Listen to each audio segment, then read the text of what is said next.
जब कभी भी हम किसी भी एग्जाम की तैयारी करने जा रहे होते हैं तो हम सबके दिमाग में कुछ क्वेश्चन चलते हैं कि यार ये एग्जाम में कितने क्वेश्चंस आएंगे, कितना टाइम मिलेगा इस एक क्वेश्चन को करने के लिए, क्या कोई निगेटिव मार्किंग तो नहीं है। अरे अगर निगेटिव मार्किंग हुई तब तो बहुत सोच समझ के आंसर लिखना पड़ेगा।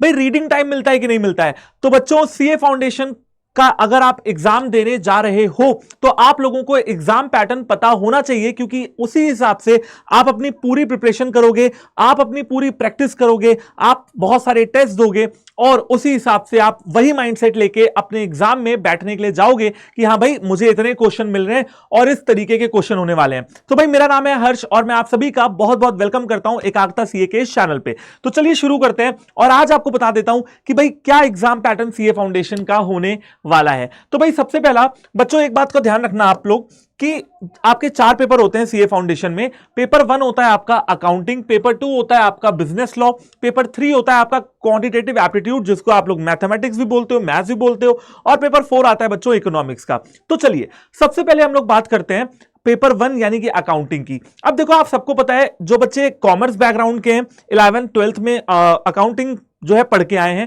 बहुत अच्छे से पता है कि भाई अकाउंट्स में क्या करना होता है। अकाउंट्स बनाने होते हैं, बहुत सारे क्वेश्चन सॉल्व करने होते हैं एंड सेम देखो एग्जाम पैटर्न अलग है, बट क्योंकि आप अगर 12th और 11th का पेपर दे के आए हो तो आपको एक अप्रोच पता होती है कि भाई मैं इस क्वेश्चन को कैसे सॉल्व करने वाला हूं। हां, जो कॉमर्स के बच्चे नहीं है, साइंस और ह्यूमैनिटीज के हैं, उनको थोड़ा और ध्यान देके सब्जेक्ट को पढ़ने की जरूरत पड़ती है क्योंकि वो पहली पहली बार ये सब्जेक्ट पढ़ रहे होते हैं।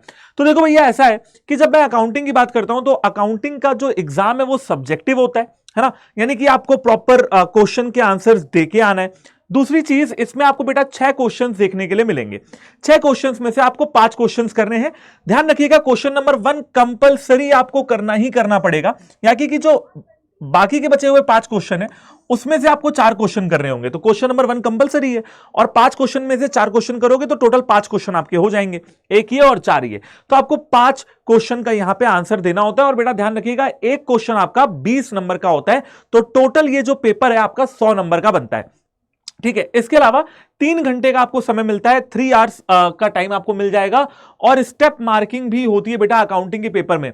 यानी कि जब आप क्वेश्चन को सॉल्व करते हो आपको अलग अलग तरीके के अकाउंट बनाने हैं और आप एग्जांपल दे रहा हूं, मान लो फाइनल अकाउंट्स बना रहे हो और बैलेंस शीट आपकी मैच नहीं हो रही है, बैलेंस शीट में आपने कुछ जो है कुछ तो गड़बड़ कर दी है, लेकिन अगर आपने ट्रेडिंग बनाया है, आपने प्रॉफिट एंड लॉस बनाया है, तो आपको उसके हिसाब से अगर एग्जामिनर को लगेगा तो वो नंबर दे देगा। ठीक है ना, तो स्टेप मार्किंग बिल्कुल होती है।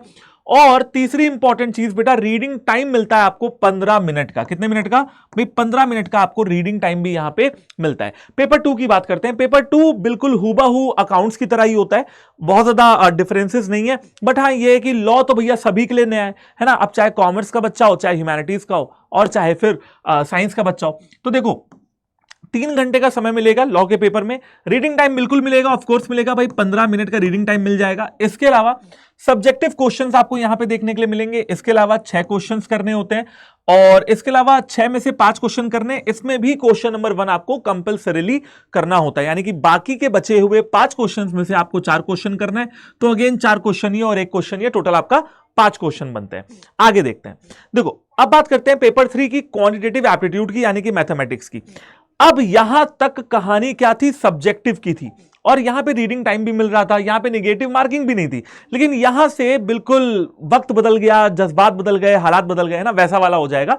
पेपर 3 जो आपका मैथ्स का होता है बेटा, ध्यान रखिएगा ये ऑब्जेक्टिव पेपर होता है, यानी कि इसमें 100 MCQ क्वेश्चंस आपको करने होंगे और यहां पे टाइम भी आपका 1 घंटे का कम हो जाएगा। वहां 3 घंटे मिल रहे थे, यहां सिर्फ और सिर्फ 2 घंटे मिलेंगे, पहली चीज। दूसरी चीज कि बेटा नो रीडिंग टाइम, यहां पे आपको रीडिंग टाइम नहीं मिलता है और यहां पे निगेटिव मार्किंग भी होती है। कैसे होती है देखना, अगर सही करोगे तो 1 नंबर और अगर बेटा गलत कर दिए तो 0.25 नंबर आपके यहां पे कट जाएंगे और अगर क्वेश्चन छोड़ के आते हो तो आपको 0 नंबर मिलेंगे। ठीक है ना, सिंपल है। तो इसीलिए मैं बच्चों से एक चीज कहता हूं कि भैया ऐसा है कि अगर मैथ्स और इको की बात करते हैं तो आप उन्हीं क्वेश्चंस को अटेम्प्ट करके आओ जो आपको श्योर शॉट पता है कि भाई ये मेरा सही ही होना है, गलत नहीं होना है, क्योंकि बेटा गलत करोगे तो बहुत लॉस हो जाएगा। ठीक है, नेगेटिव मार्किंग का सीन यही रहता है। तो आपको बिल्कुल क्लियर है कि मेरा आंसर सही है, तो आप करके आइए। बाकी देखिए थोड़े बहुत हो सकता है गलतियां हो जाए आपके एग्जाम में, तो उसमें आपको टेंशन नहीं लेनी है।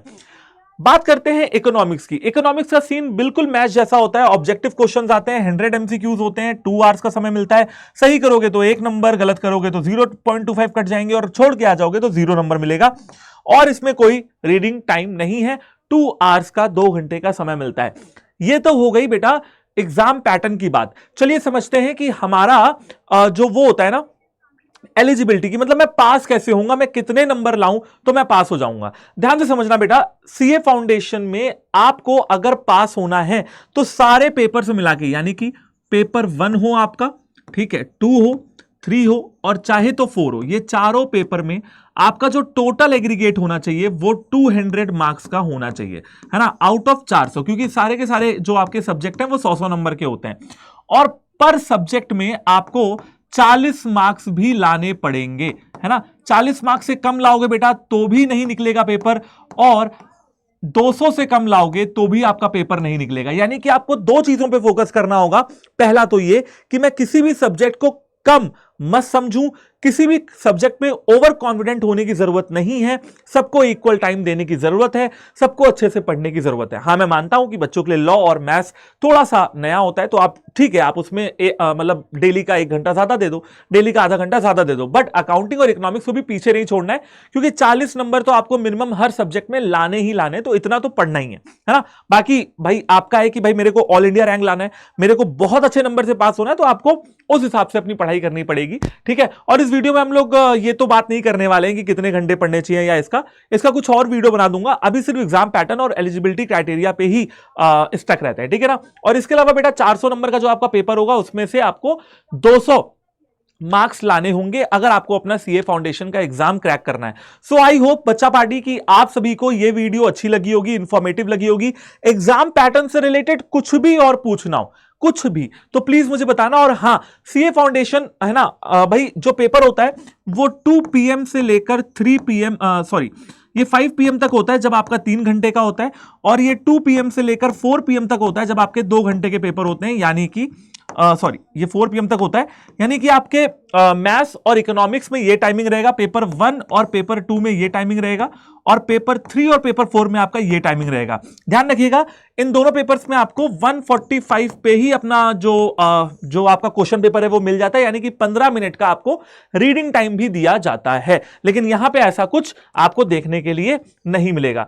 सो आई होप कि बच्चा पार्टी अब ये इंफॉर्मेशन बिल्कुल है ना, बिल्कुल क्लियर हो चुकी है। और अब आप लोग अगर कुछ और डाउट आपका सीए फाउंडेशन से रिलेटेड हो तो प्लीज कमेंट करके बताइएगा, मैं खुद पर्सनली आपको रिप्लाई करूंगा अगर कुछ भी आपके डाउट्स होंगे।